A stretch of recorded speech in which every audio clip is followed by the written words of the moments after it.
Nagesh Karasagi orchid school तथा परिवार की तरफ से मैं सुसलादी आज की इस तासिका में आपका सहर्ष स्वागत करती हूँ। बच्चों, पिछली तासिका में हमने कक्षा 7वीं के लिए वसंत भाग 2 में संकलित पाठ क्रमांक 15 जो है नीलकंठ यह देखा था। इस पाठ में हमने पिछली तासिका में यह देखा था कि नीलकंठ इस पाठ के जो लेखिका है वह है महादेवी वर्मा जी। प्रस्तुत यह जो रेखा चित्र है, इस रेखा चित्र में महादेवी वर्मा ने मोर के स्वभाव का तथा सुंदरता का चित्र प्रस्तुत करना चाहा था। एक दिन लेखिका अपने एक मेहमान को स्टेशन पहुंचा कर लौट रही थी कि उन्होंने चिड़ियों को और खरगोशों की दुकान को देखा। उनका ध्यान उस ओर गया।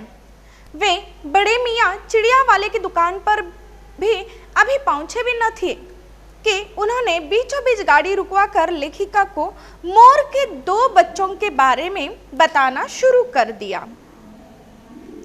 उसने कहा, एक मोर है, एक मोरनी।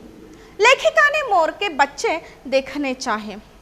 वे तितरों की तरह पिंजरे में बंद थे। लेखिका ने 35 रुपए देकर उन दोनों को खरीद लिया। जैसे ही पिंजरा कार में रखा, वे छटपटाने लगे मानो पिंजरा ही सजीव हो और उड़ने योग्य हो गया हो। घर में उन्हें छिपाकर रखा गया, जैसे कि महादेवी ने अपने घर के बड़े जाली घर में उन्हें दूसरे जीव जंतुओं के डर से एकदम से न रखा, बल्कि अपने पढ़ने के कमरे में उन्हें स्थान दिया। इस कमरे में उनके पिंजरे का दरवाजा खोल दिया गया। 2 कटोरियों में सत्तू की गोलियां व पानी रखा गया। वे कमरे में कभी मेज के नीचे व कभी अलमारी के पीछे घुस जाते। फिर वे रद्दी कागजों की टोकरी में बैठने लगते। पूरे कमरे में घूमते, कभी मेज पर, कभी कुर्सी पर, कभी महादेवी के पास। कमरे के दरवाजे एकदम बंद रहते कि कहीं बिल्ली अंदर न आ जाए। बड़ी कठिनाई से एक दिन महादेवी वर्मा ने इन पक्षियों को दूसरे जीवों के साथ बड़े जाली घर में पहुंचाया। दोनों नए मेहमानों का स्वागत वहां के सभी जीव जंतुओं ने नववधू के समान किया। लक्का कबूतर नाचना छोड़कर उनके चारों ओर गुटरगुं करने लगा। बड़े खरगोश सभ्य सभासदों की भांति क्रम से बैठकर गंभीर भाव से उनका निरीक्षण करने लगे। उनकी गेंद जैसे छोटे खरगोश उनके चारों ओर उछल कूद मचाने लगे। तोते एक आंख बंद करके उनका परीक्षण करने लगे।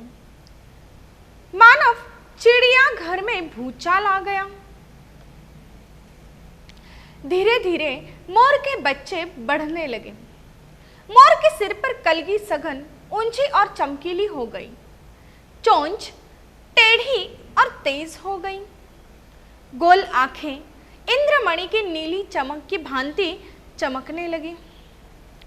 लंबी, हरी और नीली गर्दन व उसके हर भाव से धूप छाए की तरंगे उठती। लंबी पूंछ व पंखों में इंद्रधनुषी रंग दिखाई देने लगे। मोरनी का विकास मोर के समान चमत्कारिक तो नहीं हुआ था, परंतु उसकी लंबी गर्दन, चंचल कलगी, पंखों की श्वेत शाम, पत्रलेखा कम मनभावन नहीं थी।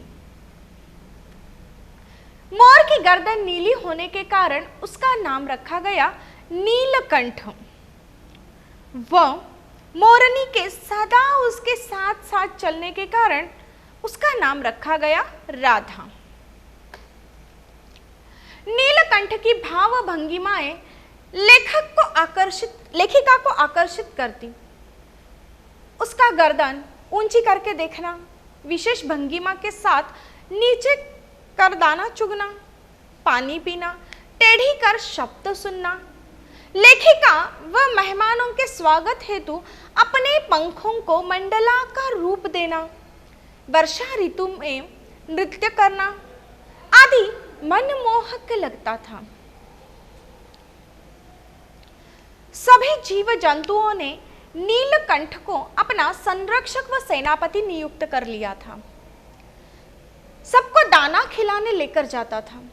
किसी के कुछ भी गड़बड़ करने पर अपनी चोंच से उसे प्रहार करके दंड देता था। वह अपने सघन पंख फैलाकर बैठ जाता और वे सब उसकी लंबी पूंछ और पंखों में छुआ-छुएल का खेल खेलते। एक बार एक सांप न जाने कहां से जाली के भीतर आ गया और छोटा खरगोश उसकी पकड़ में आ गया। तो नीलकंठ ने उस पर वार करके खरगोश के बच्चे को बचाया। राधा ने जब तक दूसरे जीव जंतुओं को सूचित किया तब तक तो नीलकंठ सांप के 2 खंड कर चुका था।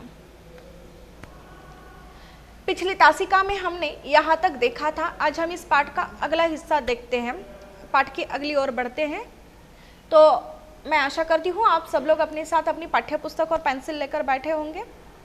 चलिए देखिए, बसंत ऋतु में जैसे ही आम के वृक्ष फूलों से लद जाते, अशोक के नए लाल पत्ते पल्लवित होते, तो नीलकंठ जाली घर में बंद न रह पाता, उसे बाहर ही छोड़ना पड़ता। यानी कि देखिए, जैसे ही वसंत ऋतु का आगमन होता है, जब वसंत ऋतु का आगमन होता है तो आम के वृक्ष फूलों से लद जाते हैं, अशोक के वृक्ष होते हैं, उन पर लाल नए नए पत्ते पल्लवी तो होने लगते हैं। तो ऐसे सुंदर नैसर्गिक वातावरण में यह जो नीलकंठ है वह जाली घर में बंद रहना पसंद नहीं करता था। तो ऐसे समय में उसे बाहर ही छोड़ना पड़ता था। ऐसे लेखिका महादेवी वर्मा जी हमें यहाँ बता रही हैं। नीलकंठ और राधा की प्रिय ऋतु थी वर्षा। जैसे कि हम लोगों को भी वर्षा ऋतु काफ़ी अच्छी लगती है। ठंडी का मौसम कुछ लोगों को अच्छा लगता है, कुछ लोगों को तो गर्मी का मौसम भी अच्छा लगता होगा। ठीक उसी प्रकार नीलकंठ और यह जो राधा है, इनकी जो प्रिय ऋतु थी वह थी वर्षा। मेघों के आने से पहले ही हवा में सजल आहट पा लेते थे। यानी कि देखो, जैसे ही मेघ वाले होते हैं तो उस मेघ आने की जो आहट होती है, यह आहट हवा में ही सजल यह लोग पा लेते थे। यह लोग अर्थात नीलकंठ और राधा। वर्षा होते ही मोर का गोलाई में पंख फैलाकर नृत्य करना मन भावन होता था। मेघ के गर्जन के ताल पर ही तन्मय नृत्य आरंभ होता था। फिर जितना मेघ अधिक गरजता, जितनी बिजली अधिक चमकती, बूंदों की रिमझिम जितनी अधिक होती थी ना, यह नीलकंठ के नृत्य का वेग भी क्या होता था, वैसे वैसे बढ़ते चला जाता था। राधा जो है वह नीलकंठ के समान नाच नहीं सकती थी। जिस प्रकार से मोर अपने पंख मंडलाकार फैलाकर गोलाई में नृत्य करता था, जिस प्रकार बिजली चमकती थी, हवा तेज चलती थी, उसके साथ इस मोर के यानी कि नीलकंठ के नृत्य का वेग भी अधिक बढ़ जाता था। परंतु यह जो राधा है, वह राधा नीलकंठ के समान नाच नहीं सकती थी, परंतु उसकी गति में भी एक छंद था। वह नृत्य में मग्न नीलकंठ की दाहिनी ओर से पंख को छूती हुई बाईं ओर निकल जाती और बाएं स्पर्श से दाहिनी ओर, यानी कि यह नीलकंठ के गोल गोल घूमती थी। जैसे कि वह नीलकंठ जो है वह नृत्य करने में काफी मग्न होते थे, तो राधा क्या करती थी कि नीलकंठ की दाहिनी ओर के पंख जो होते हैं ना, उसे छूती हुई वह बाईं ओर चली जाती थी और बाएं ओर से स्पर्श कर कर वह क्या करती थी, दाहिनी ओर आती थी। इस प्रकार पूरा ताल परिचय कौन करता, राधा जो है वह क्या करती थी, दे देती थी।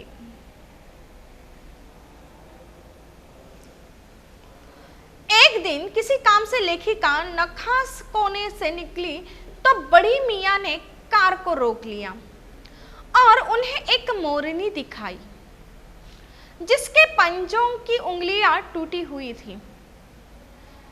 उसने बताया कि चीड़ी मार ने ऐसा किया है। महादेवी ने 7 रुपये देकर उसे खरीद लिया। पंजों की मरहम पट्टी करने से 1 महीने में वह अच्छी हो गई। वह थोड़ा डगमगाती हुई चलने लगी। उसे भी जाली घर पहुंचाया गया। वह उसका नाम रखा गया कुब्जा। अब देखिए, लेखिका जो है एक दिन किसी काम से नखास कोने से निकली थी और जैसे ही वह नकाश कोने से निकलती है तो यह जो बड़े मियाँ है ना, वह क्या करते हैं, बीच में ही उनकी कार रोक देते हैं। और कार रोककर बड़े मियाँ क्या करते हैं, लेखिका को अर्थात महादेवी वर्मा जी को क्या करते हैं, एक मोरनी दिखाते हैं। परंतु उस मोरनी को दिखाते समय वह क्या करते हैं, एक बात उनसे कहते हैं। उन्होंने जो मोरनी दिखाई थी ना, उस मोरनी के जो पंजे होते हैं ना, उस पंजे की जो उंगलियां होती है वह उंगलियां टूटी हुई थी, और वह उंगलियां चिड़ी मार की वजह से टूटी हुई है, ऐसा बड़े मियाँ क्या करते हैं, लेखिका महादेवी वर्मा जी से कहते हैं। जब महादेवी वर्मा जी ने वह मोरनी देखी तो 7 रुपए देकर उन्होंने क्या किया, उस मोरनी को भी खरीद लिया। मोरनी को खरीद कर वह जब घर लेकर आती है तो उस मोरनी के जो पंजे हैं उसकी उंगलियां टूटी हुई थी, तो उन पंजों की मरहम पट्टी कर लेती है महादेवी वर्मा जी। और मरहम पट्टी करने से क्या हो जाता है कि 1 महीने में वह जो मोरनी है वह अच्छी हो जाती है, परंतु थोड़ा सा डगमगाती हुई चलने लगती है, क्योंकि अभी उसकी उंगलियां नहीं थी, उंगलियां टूट चुकी थी इसी वजह से। उसे भी क्या किया, लेखिका महादेवी वर्मा जी ने जाली घर पहुंचा दिया, और जाली घर पहुंचा दिया और उस मोरनी का भी नामकरण किया। उस मोरनी का नाम उन्होंने रखा कुब्जा। उस मोरनी का नाम उन्होंने क्या रखा, कुब्जा। अब देखिए, जिस प्रकार हमने राधा तथा नीलकंठ इनके स्वभाव की विशेषता देखी, अब कुब्जा जो है, जो नई मोरनी है और इस जालीघर में यानी कि इस चिड़ियाघर में वह प्रवेश कर चुकी है, तो अब उसका स्वभाव किस प्रकार से था, तो चलिए जानते हैं। कुब्जा बाकी जीव जंतुओं के भांति प्रेम विलाप वाली नहीं थी, वह सदा नीलकंठ के साथ रहना चाहती थी। अब देखिए, हर एक का अपना अपना स्वभाव होता है, उसी प्रकार यह जो कुब्जा है वह बाकी के जो जीव जंतु है उनके भांति प्रेम स्नेह से रहने वाली नहीं थी, परंतु वह सदा क्या करना चाहती थी, जो नीलकंठ है ना उसके साथ रहना चाहती थी, उससे अलग होना नहीं चाहती थी। जब भी राधा को नीलकंठ के साथ देखती तो उसे मारने दौड़ती। अब यह जो कुब्जा है वह क्या चाहती थी कि वह सदा नीलकंठ के साथ रहना चाहती थी, परंतु राधा हमेशा नीलकंठ के साथ रहती थी और यह कुब्जा से देखा नहीं जाता था, उसे यह बात अच्छी नहीं लगती थी। तो जब भी राधा को नीलकंठ के साथ कुब्जा देखती थी तो कुब्जा क्या करती थी, राधा को मारने दौड़ती थी। एक बार तो उसने क्या किया था कि राधा की जो कलगी है वह और राधा के पंख जो है ना वह दोनों नोच डाले थे। कुब्जा ने क्या किया था, राधा की कलगी एवं पंख दोनों क्या किए थे, नोच डाले थे। और एक बार राधा ने क्या किया था, 2 अंडे दिए थे। राधा ने क्या किया था बच्चों, 2 अंडे दिए थे, जिन्हें वह क्या करती थी, अपने पंखों में छिपाए बैठी रहती थी। अब अंडों की रक्षा करना उसका कार्य था। जैसे कि हमने देखा है, अगर आपके घर में कोई पेड़ वगैरह हो और वहाँ उस पेड़ पर कोई घोंसला बना हुआ है तो चिड़िया उसमें अगर अंडे देती है तो वह बार बार उन्हें सेकती रहती है, बार बार उन अंडों का ख्याल रखती है। ठीक उसी प्रकार यह राधा जो है, इसने क्या किए थे, 2 अंडे दिए थे, जिन्हें वह हमेशा क्या करती थी, अपने पंखों में छिपाए बैठी रहती थी। लेकिन यह जो कुब्जा है ना उसका स्वभाव काफी विचित्र था, और इस विचित्र स्वभाव के कारण कुब्जा ने क्या किया, उन अंडों को तोड़ डाला। कुब्जा ने क्या किया, उन अंडों को तोड़ डाला।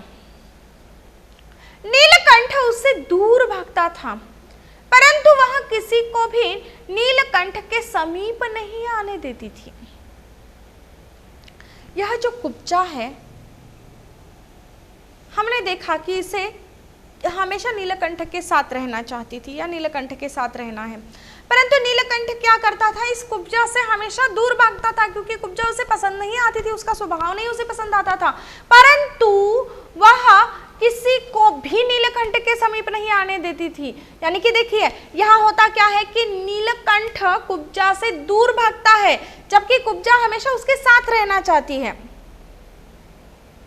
अब जब नीलकंठ उसके साथ नहीं रहना चाहता, वह उससे दूर भागता रहता है, तो कुब्जा क्या करती है कि किसी अन्य जीव जंतुओं को भी नीलकंठ के समीप यानी कि उसके नजदीक नहीं आने देती, उसके पास नहीं आने देती थी।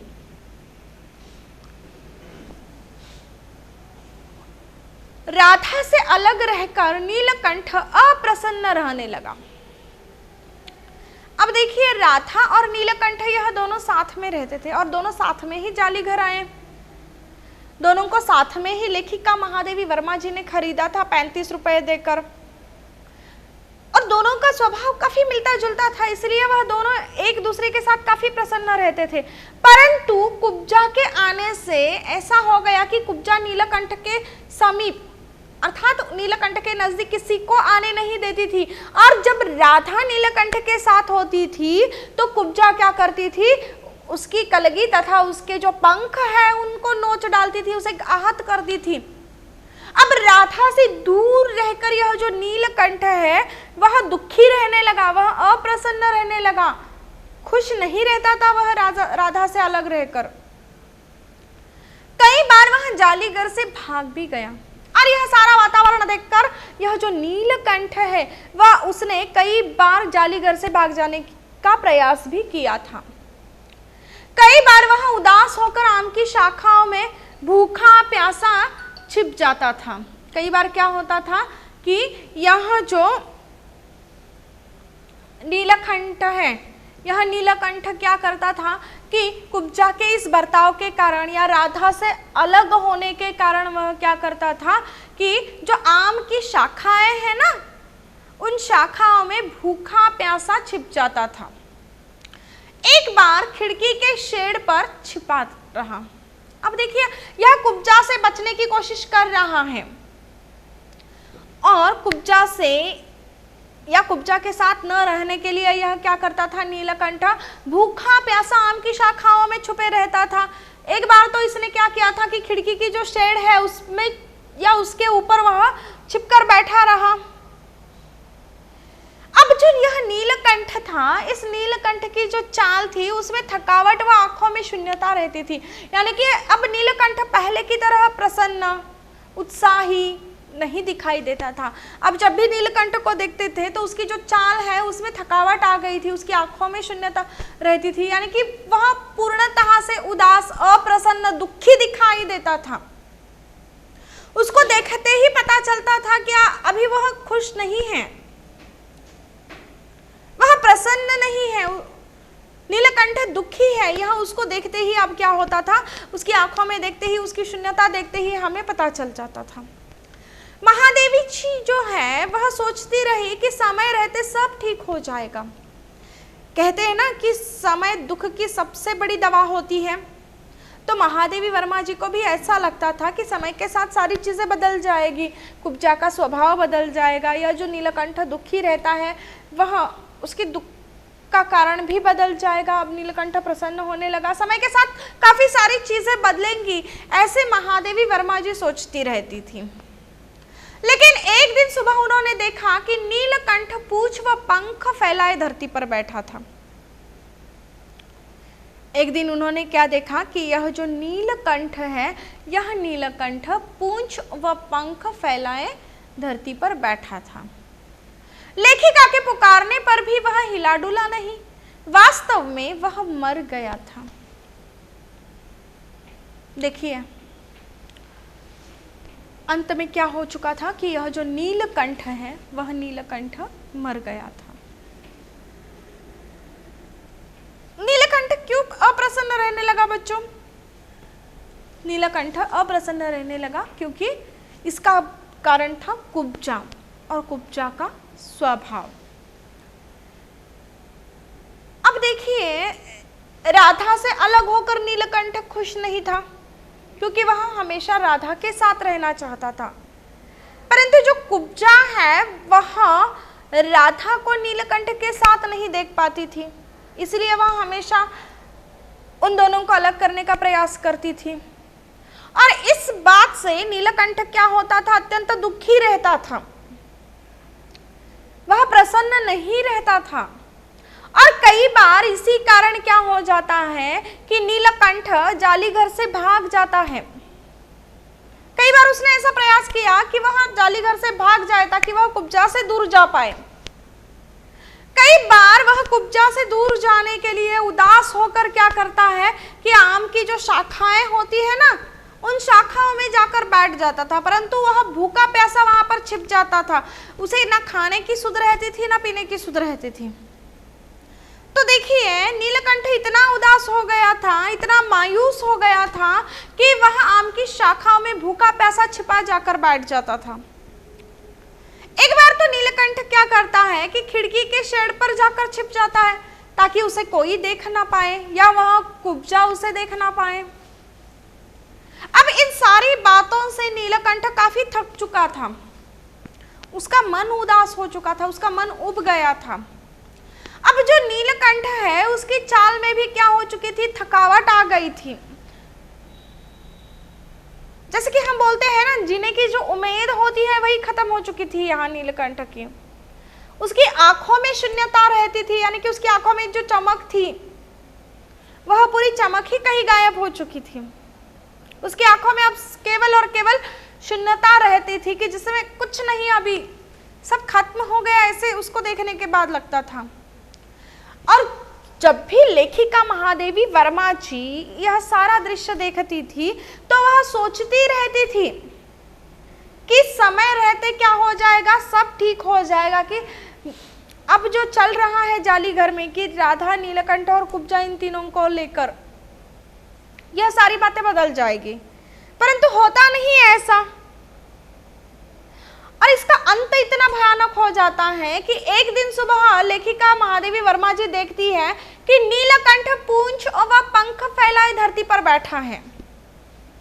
नीलकंठ को देखते ही लेखिका को संदेह होता है और वह नीलकंठ को पुकारने भी लगती है। पहले ऐसा था कि लेखिका के आने के आहट से भी नीलकंठ उनके स्वागत के लिए तैयार रहता था, अपने पंख मंडलाकार फैलाकर उनका स्वागत करता था, नृत्य कर कर। परंतु आज जब लेखिका बार बार नीलकंठ को पुकार रही है तो लेखिका के पुकारने पर भी नीलकंठ हिला डुला नहीं। वास्तव में यह होता है कि नीलकंठ मर गया था, अब वह इस दुनिया में नहीं रहा था, और इसी कारण लेखिका के बार बार पुकारने पर भी वह हिलता डुलता नहीं है। महादेवी ने उसे अपनी शाल में लपेटा, गंगा की लहरों में प्रवाहित कर उसका अंतिम संस्कार किया। महादेवी वर्मा जी जो है वह इन जीव जंतुओं से काफी स्नेह करती थी, जिस प्रकार से हम अपने परिवारजनों से प्रेम करते हैं, अपने रिश्तेदार, अपने स्नेही, अपने मित्र, इनसे प्रेम करते हैं, ठीक उसी प्रकार महादेवी वर्मा जी इन जीव जंतुओं को अपना परिवार सदस्य मानती थी। नीलकंठ के जाने के बाद उन्हें काफी दुख हुआ। जब महादेवी वर्मा जी को यह बात पता चली कि अब नीलकंठ नहीं रहा, तो उन्होंने क्या किया कि उनकी जो शाल थी उस शाल में उन्होंने क्या किया, नीलकंठ को लपेटा। अब उन्होंने नीलकंठ को शाल में लपेटकर क्या किया कि जो गंगा की लहरें हैं उन लहरों में नीलकंठ को प्रवाहित कर दिया, और इस प्रकार उन्होंने क्या किया कि जो नीलकंठ है उसका अंतिम संस्कार किया। महादेवी वर्मा जी ने नीलकंठ का अंतिम संस्कार किस प्रकार से किया बच्चों? महादेवी वर्मा ने नीलकंठ का अंतिम संस्कार इस प्रकार से किया कि उन्होंने क्या किया, नीलकंठ को अपनी शाल में लपेटा, और अपनी शाल में लपेट कर उन्होंने क्या किया कि नीलकंठ को गंगा की लहरों में प्रवाहित कर उसका अंतिम संस्कार कर दिया।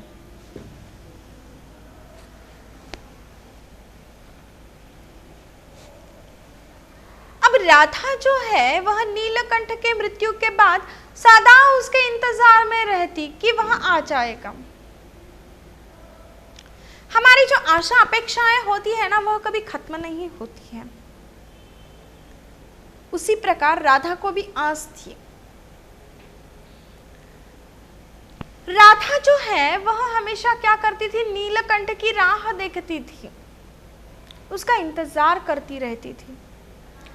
नीलकंठ के मृत्यु के पश्चात भी यह जो राधा है वह सदा नीलकंठ का इंतजार करती थी और उसके इंतजार में वह रहती थी। उसे हमेशा ऐसा लगता था कि नीलकंठ अभी आएगा, नीलकंठ अभी आएगा। परंतु ऐसा होना मुमकिन है क्या बच्चों? नहीं। जब कोई पशु हो या कोई व्यक्ति हो या कोई इंसान हो, यानी कि कोई भी सजीव हो, अगर वह एक बार मृत्यु को प्राप्त होता है तो पुनः वह वापस नहीं आता है। परंतु राधा इस बात को नहीं समझ पाती है। राधा क्या करती है, नीलकंठ के मृत्यु के पश्चात सदा उसके इंतजार में रहती है कि वह वापस पुनः आ जाएगा। वह अपने आप में अकेले होते हुए भी दुकेली थी, क्योंकि उसे हर पल नीलकंठ के अपने साथ होने का एहसास था। अब देखिए, राधा पूर्णतः विरह में डूबी हुई है। नीलकंठ का जो विरह है, यानी कि नीलकंठ जो राधा से दूर हो चुका है, वह राधा अब सह नहीं पा रही है। राधा हमेशा नीलकंठ का इंतजार करती रहती है कि वह आएगा, वह आएगा। अब राधा नीलकंठ के मृत्यु के पश्चात बिल्कुल अकेली हो गई थी, क्योंकि उसका साथ ही छूट चुका था। नीलकंठ अब इस दुनिया में रहा ही नहीं है। परंतु राधा अकेले होते हुए भी वह दुकेली थी, ऐसा महादेवी वर्मा जी यहाँ बताती है। वह इसलिए कि राधा हमेशा नीलकंठ को अपने साथ पाती है। नीलकंठ की मृत्यु होने के पश्चात भी राधा को यह एहसास रहता है कि नीलकंठ अभी उसके साथ है। यानी कि राधा इस बात को मानती ही नहीं है कि नीलकंठ अब नहीं रहा है। उसे हर पल इस बात का एहसास था कि हर वक्त नीलकंठ उसके साथ है, वह उससे दूर गया ही नहीं है।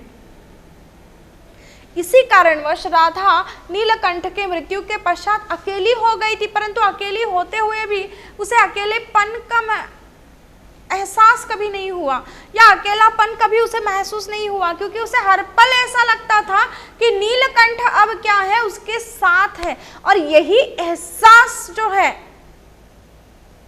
इस एहसास के जरिए ही राधा अपना जीवन बिता रही थी।